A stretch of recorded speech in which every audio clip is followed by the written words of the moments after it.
And now as we enter 2023, her story takes even more unexpected twists and turns.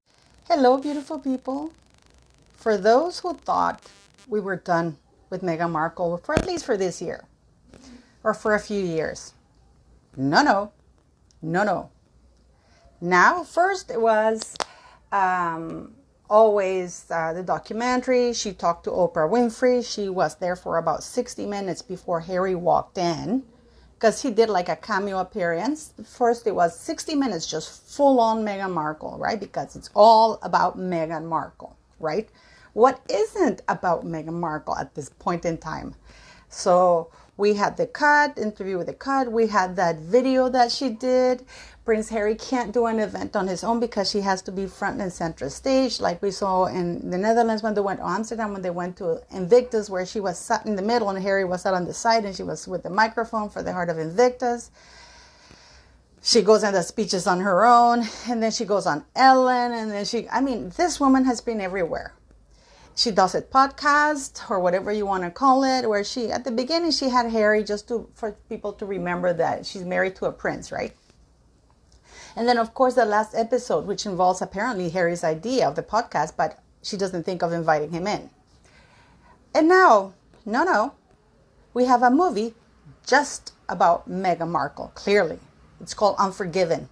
About now she's going to tell her story. I mean, how many fucking times does she have to tell the same story? I mean, which story at this point in time?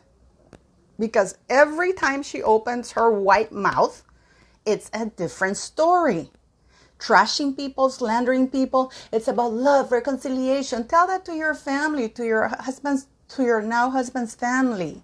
Tell that to the friends you've dumped. Tell that to Trevor Engelson, whose ring you sent back by DHL. At this point, you have nobody. You have alienated everybody. That's not normal behavior. But no, the title movie is called Unforgiven for all of those of you, and I've left a little clip there at the beginning of this fraud. I was such a fraud. Of course, it's Unforgiven. It's a movie docuseries about the Duchess of Sussex, Meghan, the Duchess of Sussex. That's not a title, it's the Duchess of Sussex. Meghan doesn't play a role because a title itself could be held by anybody, right? But no, it's about Unforgiven, Meghan, the Duchess of Sussex. It's not Meghan Markle. Of course it's not Meghan Markle, it's the Duchess of Sussex. And now she's eliminated Harry completely from the equation. And it's going to be her story. I thought she said her story at Oprah. I thought she wrote that article about her alleged miscarriage. I thought that she wrote that article in the cut. I mean, that interview, endless. It never ends. It's all about the same thing, the royal family. Doesn't this woman have a life? Why doesn't she do a documentary about the current good things that she's doing? Because she has none. There's not a genuine cause that she has adhered herself to, because she only uses people for photo ops, and then she takes off, takes the private plane to the place, gets her photo paps, and takes off. So what is this movie going to be about? Because it's a movie where Meghan Markle, or Meghan, the Duchess of Sussex, is the star and main attraction. Get ready, Harry, because you're on your way out, buddy. You're on your way out. And it's going to be full of twists and turns. What twists and turns? We already, through Finding Freedom, we know you pooped in the woods. We have so many things that we know about you that are lies, obviously. Through the TIG, Oprah. You spilled your guts in Oprah, where they were all lies, clearly, But still, you spilled your guts. You told your story. That was, we were finally told the Oprah story, and we just want to get on with our lives and move on from this drama. She hasn't been able to. The royal family has moved on, but she hasn't. They talk about one-trick pony. She thinks she's interesting. And that's the sad part of it all. And the problem is that the royal family, the monarchy, because the attacks are never going to end. This woman was in the monarchy for less than 2 years, not even, because she spent most of that time traveling abroad, costing the UK taxpayers lots of money for her security.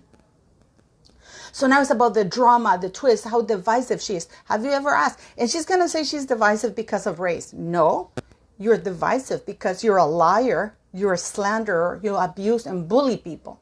And I think it's time that the people who were bullied and abused by Meghan Markle are allowed to speak out, I can't wait for Samantha Markle's, what's it called, lawsuit to pan out. I mean, this is a never-ending bashing of a woman who did less than 18 months. From the time that she got engaged to the time she left the UK, it's less than 18 months. And she was hardly ever there. 72 days of work. And we're still hearing on about this. I mean, when is it going to ever stop? Unforgiven. Unforgiven for what? Until you ask and apologize, you're going to find out whether you're forgiven or not. But if you keep lying and slandering everybody, no, you're not unforgiven. You're not divisive because of your race, because that's all the angle is. Oh, I want to work for the royal family. No, you don't.